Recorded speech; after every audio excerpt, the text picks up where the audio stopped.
Hey guys, what is going on? It is Chris here. We are once again looking at today's playoff games for the 22nd of April. As normal, if you guys find this video helpful, leave a like. I definitely do appreciate it. And also hit that subscribe button for more NBA Fanduel lineup advice videos, price picks videos, MLB price pick, and Fanduel videos as well. And about 40% of you guys are not subscribed. So if you guys could, hit that subscribe button, it's completely free. Definitely help me out and show your guys' support. I would appreciate it. So, yeah, last night was interesting. The lineup cash, just depending on where you played it, it was an interesting one. I came in second in my tournament, and it was a 4-man, and the guy in first literally had Tim Hardaway that scored 1.7 points, and I didn't have him. I had Nikola Jokic, and I still lost. It was just heartbreaking, man. It's because of Derrick Jones. Derrick Jones screwed me, and Malik Beasley. Beasley, that was horrendous, man. I don't like picking him, but seriously, dude, like that was bad. I mean, like I said in the price picks videos, I don't like picking those dudes, but kind of had to. And like I said, Detroit won, but Beasley and Hardaway sucked. I had Dennis Schroeder. I had the one piece, but yeah. So anyway, that was my little rant. Just depends on where you played. You guys would have won.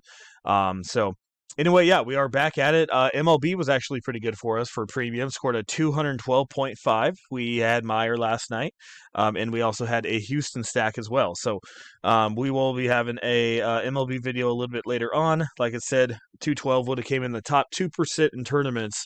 So MLB definitely killed it last night. I know, like I said, MLB is not really the crazy sport, but like I said, let us do the research for you.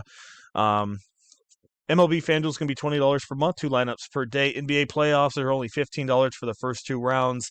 And like you have seen the last couple days, we have been doing pretty solid. So, if you guys are interested in all, check us out on our Twitter. That will be in the comment section below. Chris Anthony NBA1.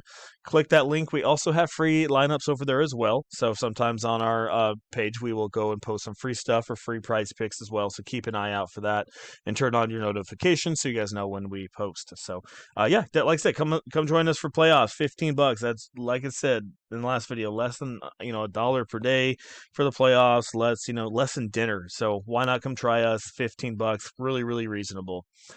All right, let's go look at our a couple games we got here. We got a 3-gamer today. We have Milwaukee Bucks taking on Indiana. Let's go get into it. 227.5 and a 4.5 spread here by Indiana. So the big news is Damian Lillard is back. So thankfully it's the first game. So, but we definitely got some question marks about Damian Lillard. All right, he hasn't played in 15 games, so he hasn't played in about a month and a half. How's his conditioning? Is he going to play a full 30, 35 minutes here? It's the playoffs.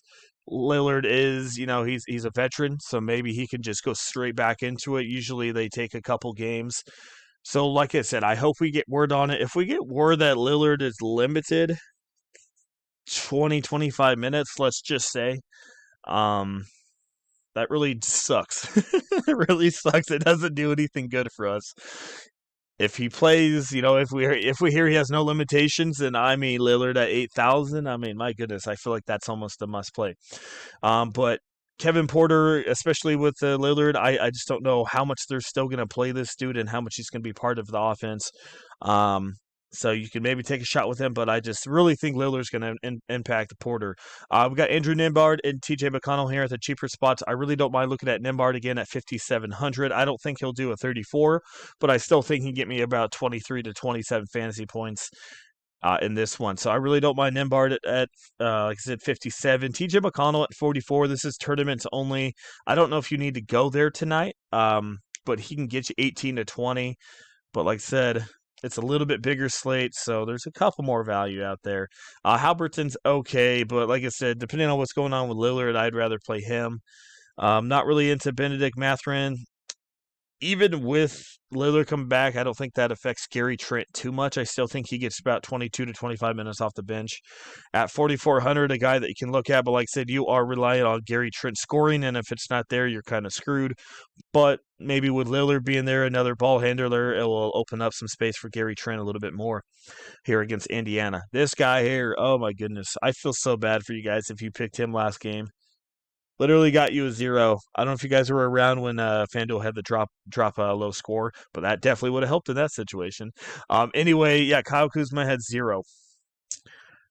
Maybe, like I said, maybe with Lillard coming back, it'll help him a little bit. 5,600, he might get you 22, 25. But man, it's hard to really mess with him. But like I said, he's a shooter. He's a veteran. He can come back ish, maybe. But I don't know. He's so cheap though, especially with what he can do. Benedict Mathurin might get you 2024. Not really into Prince here. One guy I do want to look at is Pascal Siakam at 8,200. I think he's a little underpriced. I know it's not the greatest matchup for him, but he had 32 minutes. His usage rate, I'm not sure what it was, but he had 25 points, 7 rebounds, 2 assists, I'm guessing his usage rate was over 22 to 25% or so, maybe a little higher. At 8,200, I mean, they need him here. I don't mind him at 82. I think your wild card play of the day. It's got to be wild card play of the day. It's got to be Bobby Portis. How much is he going to play here? He played 25 minutes. He had 4 points, 8 rebounds. Wasn't really aggressive in any other spot, but we know Bobby Portis and that 4 points, 8 rebounds. That's not him. And if they're going to keep up in this, I'm going to the well here. I think Bobby can pull it through for you at 68. I'd like him. They only played Brooke Lopez 20 minutes. Lopez was not in foul trouble, so it looks like they did go a little bit smaller with Bobby here. Aaron Neesmith at 4,900. If he gets to start, once again, he's worth a look. Plays 27 minutes. Some points is all he does. So maybe if you're doing some props, but he doesn't really get a lot of assists or steals. He's okay option, but he's kind of limited.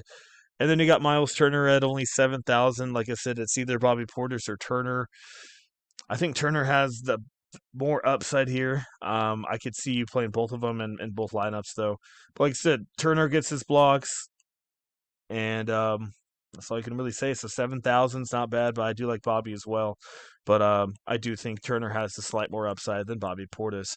All right, Memphis and OKC. Oh my goodness gracious, this is yeah. So OKC held a 50-point lead there last game. It's a 228, 14.5 spread. Are the Grizzlies, are they going to answer this? Like, what's going on?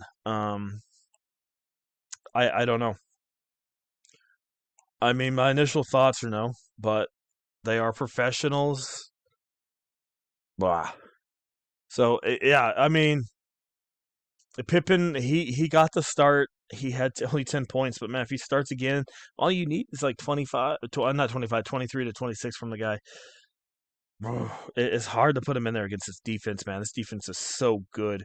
Ja Morant he looked all right. He was trying to be the aggressive one. And then, like I said, if they're going to have a shot in this game, he's going to have to be the one to go back out there. Yeah, Ja Morant really didn't do that bad, 17, 3, and 4. Only one turnover, so I think if anyone's going to turn it around here and have a big game, it has to be Ja at 85. These Grizzlies are so cheap, but like I said, they're playing the number one defense out there, so flipping over OKC, I mean, you can look at Jalen Williams, Chet Holmgren again. I think those guys just saw cash game plays. I just hope they can get their points before it turns into a blowout, if that is the case. If you think for some weird reason if this game might stay close, Santel Almada could be an okay option off the bench. He's still, like I said, I know he only had 14 fancy points, but he only played 19 minutes. If he played his normal 25 to 30, he would have got you 20, 23, 24 fancy points. So don't mind looking at him again. Once again, I don't mind looking at maybe Zach Edey here in this situation. 4 points, 9 rebounds, 1 assist in only 19 minutes. Like I said, if they can keep it relatively close, these Grizzlies are so underpriced. But that's the thing. Can they keep it close? And they're on the road, So it's not easy to play in OKC. That fan base is pretty dang good. So we'll see. We'll see what the models pick up. A lot of people had the Grizzlies last game, and they absolutely bit them in the butt. So we'll see if the ownership's a little bit lower on the Grizzlies, and maybe that's the time to attack them. When their ownership's low. So we'll see. See how the models are looking for us.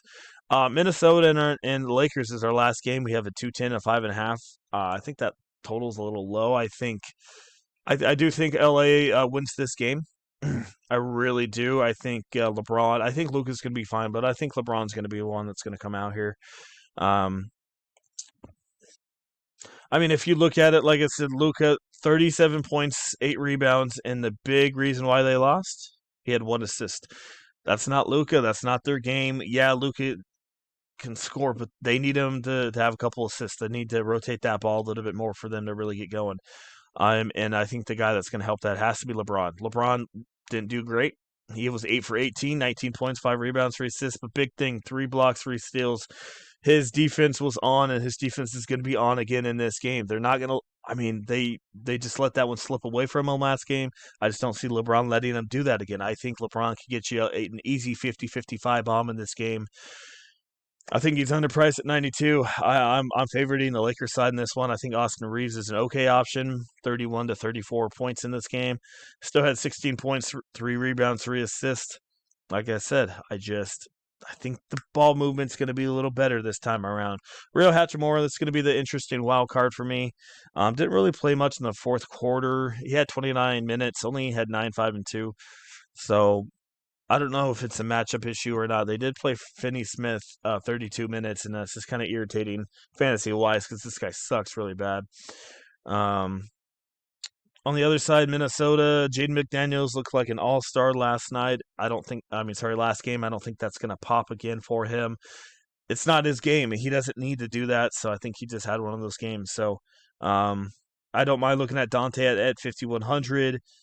Randall, I think, could be okay. If not, Naz Reid, if you saw, Lakers have to clean up inside. They got lit up inside. They also got lit up on the 3-point line from Naz Reid. Naz Reid's sharp shooting, 6'10" dude, man. 23 points for him. I don't mind going back to him. He loves playing the Lakers. He loves it.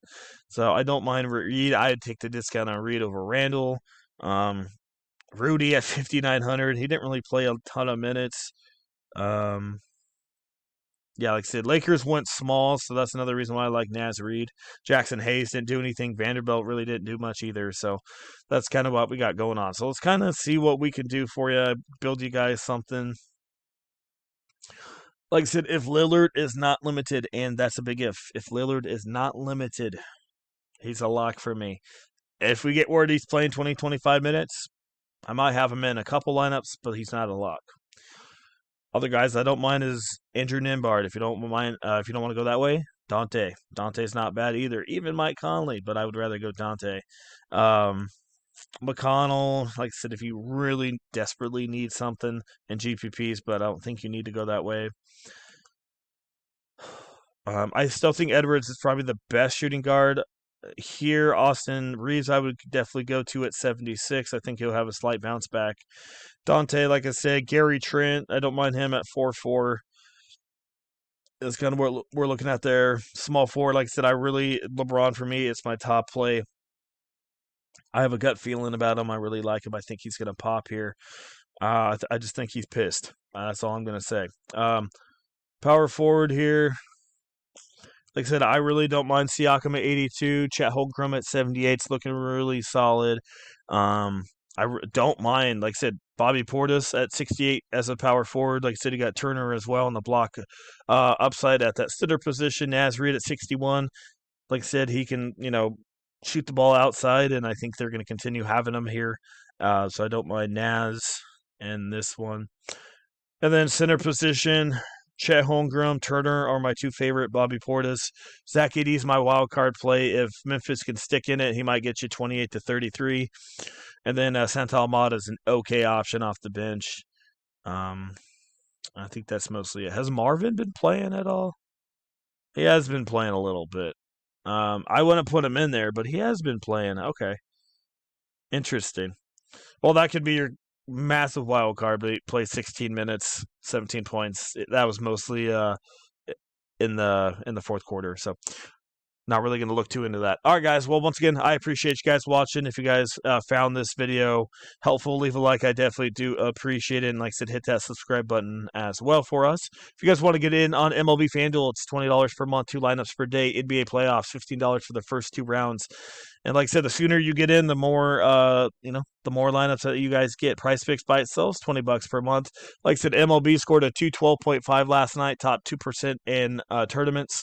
So, like I said, I know it may not be the craziest sport to really bet on, but like I said, let us do the work for you, and you guys can see the results. So let us do the work for you. You don't need to know anything about it. So that's mostly it. All right, like I said, we will have that link for our Twitter in the comment section below. Once again, I appreciate you guys. Appreciate you guys watching, and we'll see you guys in the next one.